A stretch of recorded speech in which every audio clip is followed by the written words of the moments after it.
Assalamualaikum warahmatullahi wabarakatuh. Halo anak-anak kelas 5, bagaimana kabarnya hari ini? Sehat semua? Ya, ketemu lagi dengan teacher. Hari ini kita akan belajar bersama pada tema 2, yaitu udara bersih bagi kesehatan. Subtema 2, pentingnya udara bersih bagi pernafasan, pembelajaran kedua. Nah, sudah siap untuk belajar? Sekarang, siapkan buku tematikmu dan juga alat tulismu. Terus, kita berdoa dulu ya.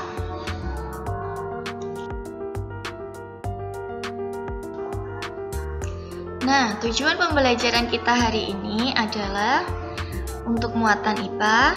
Dengan menyimak video, kalian akan mampu menemukan informasi tentang berbagai penyakit yang berhubungan dengan organ pernafasan manusia. Kemudian, siswa dapat membuat bagan penyebab berbagai penyakit yang berhubungan dengan organ pernafasan manusia. Kemudian untuk muatan SPDP, kalian akan mencermati video dan mampu menyebutkan karya tari daerah yang menggunakan properti. Nah, langsung saja teacher akan menjelaskan berbagai macam gangguan sistem pernafasan manusia. Ada banyak sekali gangguan sistem pernafasan manusia jika kita tidak menjaga kesehatan pernafasan kita. Misalkan di sini ada penyakit asma, yaitu penyempitan saluran pernafasan yang disebabkan kepekaan terhadap rangsang seperti alergi terhadap rambut, bulu, debu, atau tekanan psikologis. Kemudian juga ada flu, yaitu infeksi virus yang menyerang hidung, tenggorokan, dan paru-paru. Selanjutnya ada TBC atau tuberkulosis, disebabkan oleh bakteri Mycobacterium tuberculosis. Penyebab ini sering menyerang paru-paru, namun ada organ tubuh lain yang juga dapat terserang penyakit TBC, yaitu tulang belakang, kelenjar getah bening, kulit, ginjal, dan selaput otak. Selanjutnya ada emfisema. Emfisema adalah penyakit kronis akibat kerusakan kantong udara atau alveolus pada paru-paru.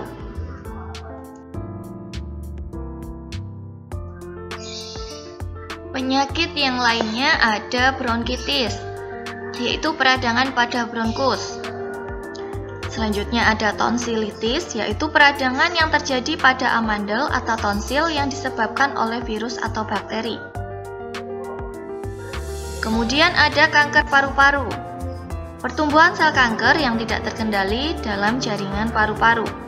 Kemudian ada pneumonia, adalah peradangan paru-paru yang disebabkan oleh infeksi. Nah, itu tadi sekilas informasi mengenai gangguan sistem pernafasan manusia. Untuk lebih jelasnya, kita amati penjelasan berikutnya. Nah, sekarang kita akan mengupas tuntas tentang penyebab, gejala, dan pengobatan dari masing-masing penyakit yang sudah dijelaskan tadi. Sini ada penyakit asma. Penyebabnya ada, yang pertama ada faktor keturunan. Kemudian ada faktor alergi yang berasal dari udara yang tidak bersih seperti debu rumah, sari bunga, dan bulu binatang. Gejala dari asma yaitu batuk, sesak nafas, nafas berbunyi, rasa berat di dada, dahak sulit keluar. Kemudian juga ada gejala yang berat, seperti serangan batuk hebat, sesak nafas yang kuat, nafas tersengal-sengal, kulit kebiruan yang dimulai dari sekitar mulut, kemudian sulit tidur. Posisi tidur yang nyaman adalah dalam keadaan duduk, dan kesadaran menurun. Nah, kemudian apa saja hal-hal yang menyebabkan asma itu kambuh? Kondisi suhu udara terlalu dingin dan panas, udara yang kotor, dan aktivitas yang berlebihan dapat menyebabkan asma kambuh. Kemudian pengobatannya adalah salah satunya menggunakan inhaler atau obat hirup untuk asma.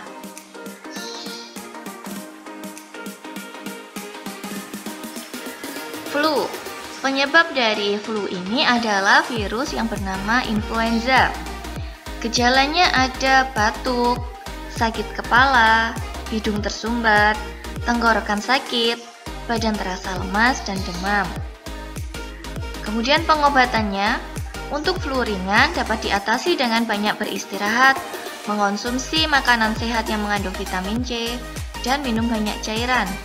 Namun bila gejalanya sudah berat, sebaiknya memeriksakan diri ke dokter agar dapat diberikan obat untuk mempercepat kesembuhan dan mencegah komplikasi.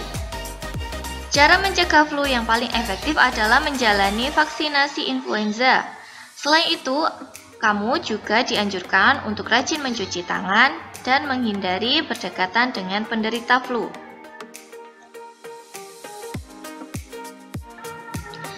Selanjutnya ada penyakit TBC atau tuberkulosis. Seperti yang sudah dijelaskan di awal tadi, bahwa penyebab penyakit TBC adalah Mycobacterium tuberculosis. Nah, bagaimana gejalanya? Gejala dari TBC ini yang pertama adalah batuk yang berlangsung lama, sekitar lebih dari 3 minggu. Kemudian batuk berdahak dan terkadang mengeluarkan darah, susah tidur malam dan keluar keringat dingin. Bagaimana pengobatannya? Yaitu mengonsumsi obat sesuai dengan resep dokter. Sekarang kita coba menyimak info fakta seputar TBC.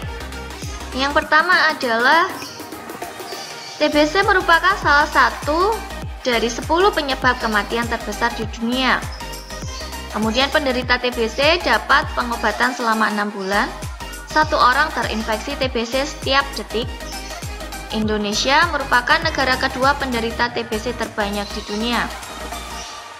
Kuman TBC dapat bertahan di udara bebas selama 1-2 jam. Kemudian TBC ini juga menyerang segala usia, dari usia 15 hingga 50 tahun. TBC menular melalui udara saat penderita batuk, bersin, atau berbicara. Nah, maka dari itu, pada saat kalian batuk atau bersin, sebaiknya memang harus ditutupi agar tidak menularkan virus atau kuman atau bakteri untuk orang lain.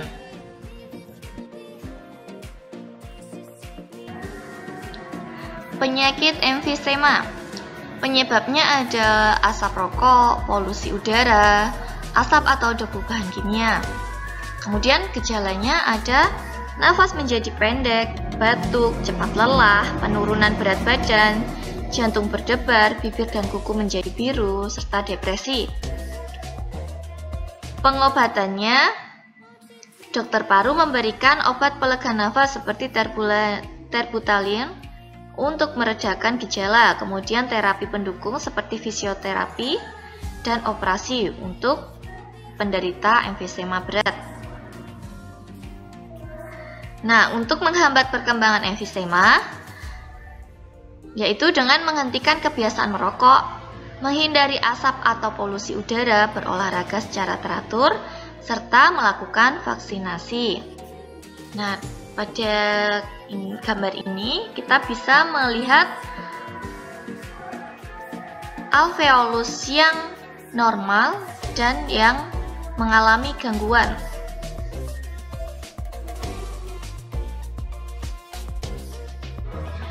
Kemudian ada gangguan bronkitis. Penyebabnya biasanya disebabkan oleh virus. Gejalanya batuk berdahak, demam, sesak nafas. Pengobatannya adalah minum obat sesuai resep dokter, istirahat cukup, serta mengonsumsi makanan sehat dan bergizi. Nah, kita bisa lihat antara bronkus yang normal dan bronkus yang sedang mengalami gangguan. Yang di sebelah kiri adalah bronkus normal, yang sebelah kanan adalah bronkus yang mengalami gangguan.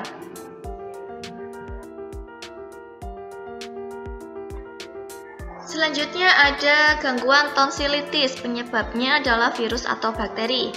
Kemudian gejalanya adalah membesarnya tonsil dan menimbulkan rasa sakit, muncul selaput putih di sekitarnya. Pengobatannya adalah minum obat sesuai resep dokter serta mengonsumsi makanan dan minuman yang bersih. Bisa kita perhatikan bahwa yang kiri adalah tonsil yang normal, kemudian yang di sebelah kanan adalah yang sedang mengalami gangguan atau yang disebut dengan penyakit tonsilitis.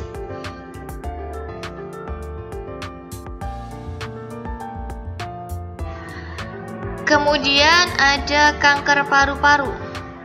Penyebabnya adalah 80% sampai 90% kebiasaan merokok. Kemudian tidak menutup kemungkinan bahwa perokok pasif atau orang yang menghirup asap rokoknya itu juga terkena kanker paru-paru. Gejalanya dari kanker paru-paru adalah batuk kronis, batuk darah, penurunan berat badan drastis, nyeri dada dan tulang, serta sesak nafas. Pengobatannya adalah jika masih stadium awal dilakukan operasi, jika sudah stadium lanjut dilakukan kemoterapi dan radioterapi. Bisa kita perhatikan bahwa paru-paru yang di sebelah kiri adalah paru-paru yang sehat dan yang paru-paru di sebelah kanan adalah paru-paru yang mengalami kanker. Mengerikan bukan gambarnya?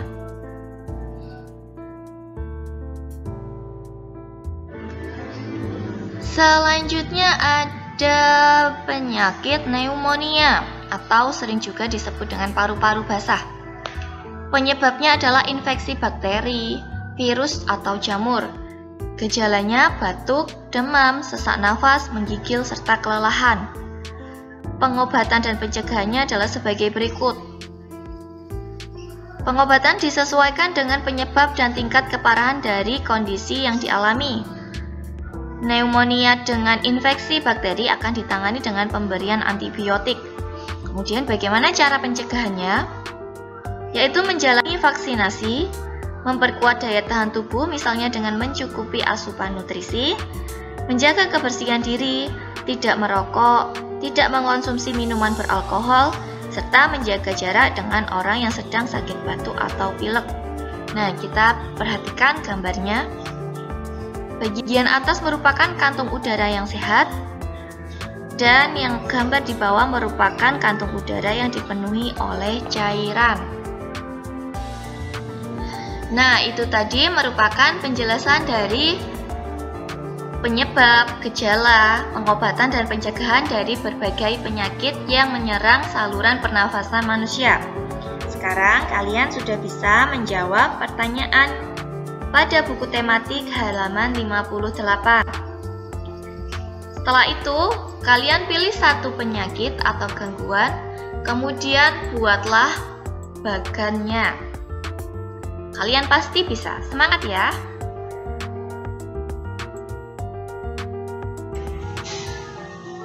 Nah, selanjutnya kita akan belajar tentang materi properti tari pada SBDP, yaitu pengertian properti tari, benda yang dapat digunakan menjadi properti tari, dasar pemilihan suatu benda digunakan sebagai properti tari, serta fungsi properti tari. Kita simak dengan baik ya.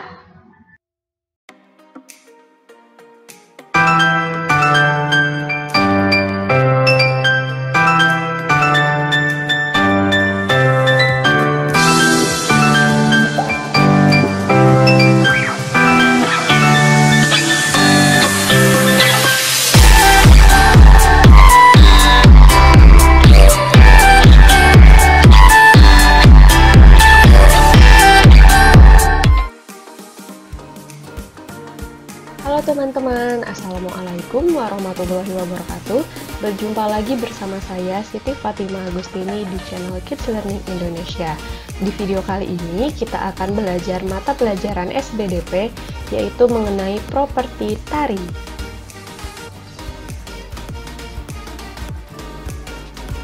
Nah teman-teman, tujuan dari pembelajaran kita kali ini yaitu teman-teman mampu mengetahui pengertian dari properti tari. Kemudian teman-teman mampu mengetahui contoh properti tari yang terdapat dalam kehidupan sehari-hari.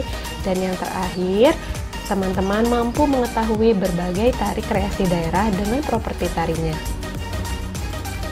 Bagi teman-teman yang baru bergabung di channel YouTube kami, silakan klik tombol subscribe dan jangan lupa aktifkan tombol loncengnya agar teman-teman dapat memperoleh informasi terupdate dari channel YouTube kami. Terima kasih. Teman, di sini ada yang sudah tahu apa sih properti tari itu? Ya, betul. Properti tari adalah salah satu unsur yang hampir selalu ada di setiap jenis dan ragam tarian. Properti tari merupakan semua alat yang digunakan sebagai media atau perlengkapan dari pementasan suatu tarian. Oke teman-teman, selanjutnya kita akan mengetahui apa sih fungsi dari properti tari.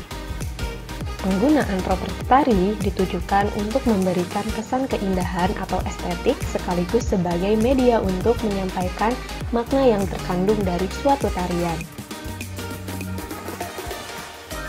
Nah, teman-teman, selain properti tari, ada juga unsur pendukung tari.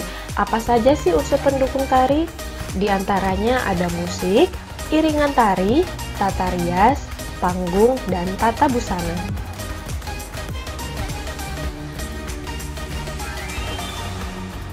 Nah, teman-teman, selanjutnya kita akan mengetahui dasar dari pemilihan suatu properti untuk menari. Yang pertama, tidak merubah makna atau tetap menggambarkan makna gerakan tari. Kemudian yang kedua, memperkuat makna tersirat dari tari tersebut. Yang ketiga, mendukung tema yang ditampilkan. Yang keempat, tidak menghambat gerakan tari yang akan dipentaskan. Yang kelima, tetap memiliki ciri khas dari tari tersebut atau menjaga kearifan lokalnya. Yang keenam, harus tetap menyatu baik dengan pakaian, tema, serta gerakan tarian tersebut. Yang ketujuh, tidak menghilangkan unsur keindahan dari gerakan tari. Yang kedelapan, menambah kesempurnaan pementasan tari. Dan yang kesembilan, memperjelas atau memperkuat karakter dari penari. Nah, teman-teman, sekarang kita akan mengetahui beberapa properti tari yang terdaftar dari tari kreasi daerah. Nah, perlu teman-teman ketahui juga, biasanya properti tari atau peralatan tari ini bisa kita jumpai di dalam kehidupan sehari-hari loh. Jadi penasaran, apa saja sih properti tari yang terdapat dari tarian daerah? Yang pertama ada tari sekapur sirih. Tarian ini merupakan tari persembahan. Tari adat Jambi ini banyak persamaannya dengan tari Melayu. Properti yang digunakan yaitu ceranong atau wadah yang berisikan lembaran daun sirih, payung, dan keris. Kemudian, properti lainnya ada baju kurung atau adat Jambi. Kemudian, unsur pendukungnya ada iringan musik pelaga Melayu dengan alat musik yang terdiri dari biola, gambus, akordion, rebana, gong, dan gendang. Teman-teman, tarian selanjutnya yaitu tari serimpi. Tari ini adalah tarian klasik dari Yogyakarta. Tarian ini ditampilkan oleh 4 orang penari wanita yang cantik dan anggun. Nah, teman-teman, properti yang terdapat dari tari serimpi ini adalah jebeng, cundrik atau keris kecil, pistol, jemparing, dan tombak pendek. Selanjutnya adalah tari sedati. Tari sedati berasal dari Arab dengan latar belakang agama Islam, sebuah tarian dinamis penuh keseimbangan dengan suasana keagamaan. Nah, teman-teman, tarian ini sangat disenangi dan terkenal di daerah Aceh. Properti yang digunakan dalam tarian sedati ini yaitu celana panjang dan kaos oblong lengan panjang yang ketat warna putih, kemudian kain songket yang dililitkan sebatas paha dan pinggang, rencong yang diselamatkan di pinggang, ikat kepala berwarna merah, dan sapu tangan berwarna.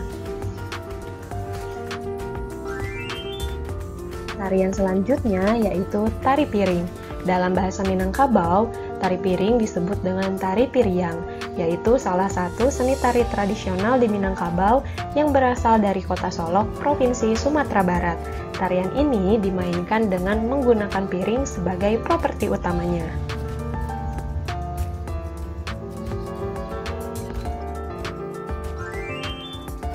Nah, teman-teman, selanjutnya ada tari caping ancak. Tari caping ancak ini merupakan tari kreasi baru yang berasal dari daerah Lamongan, Jawa Timur.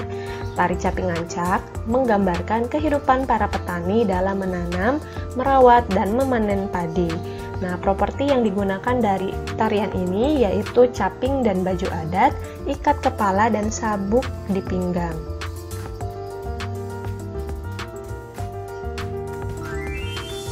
Selanjutnya ada tari jaipong.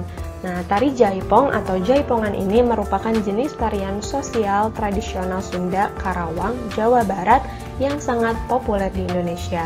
Properti yang dipakai dalam tarian ini adalah sampur dan selendang.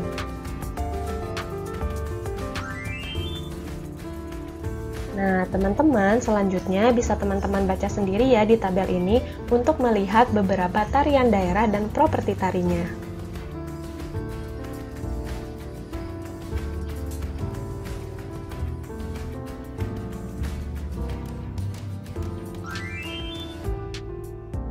Oke teman-teman, kesimpulan dari pembelajaran kita kali ini yaitu properti tari adalah salah satu unsur yang hampir selalu ada di setiap jenis dan ragam tarian.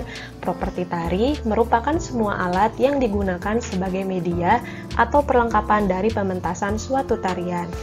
Nah teman-teman, setiap tarian daerah membutuhkan properti tari yang berbeda-beda. Dengan memahami fungsi properti tari tersebut, maka kita harus memperhatikan hal ini sebelum mengadakan pementasan tari.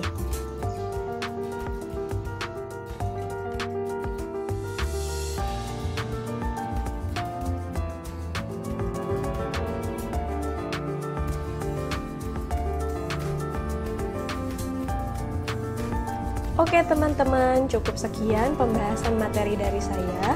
Mudah-mudahan bisa bermanfaat bagi semua. Yuk berbagi ilmu baru dengan cara kalian share video ini ke media sosial yang kalian inginkan ya. Dan support channel kami dengan cara like, komen, share, dan subscribe channel kami. Jangan lupa juga aktifkan tombol loncengnya agar teman-teman dapat memperoleh informasi terupdate dari channel YouTube kami. Akhir kata, saya ucapkan terima kasih. Wassalamualaikum warahmatullahi wabarakatuh. Nah, itu tadi merupakan penjelasan dari properti tari. Sekarang, siswa buku dan buku halaman 60 dan jawablah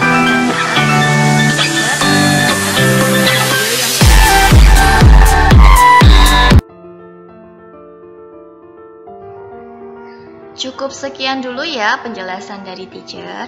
Jika ada hal-hal yang masih kalian ingin tanyakan atau ingin ketahui, tanyakan saja langsung pada teacher ya.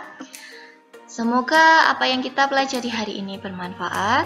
Wassalamualaikum warahmatullahi wabarakatuh.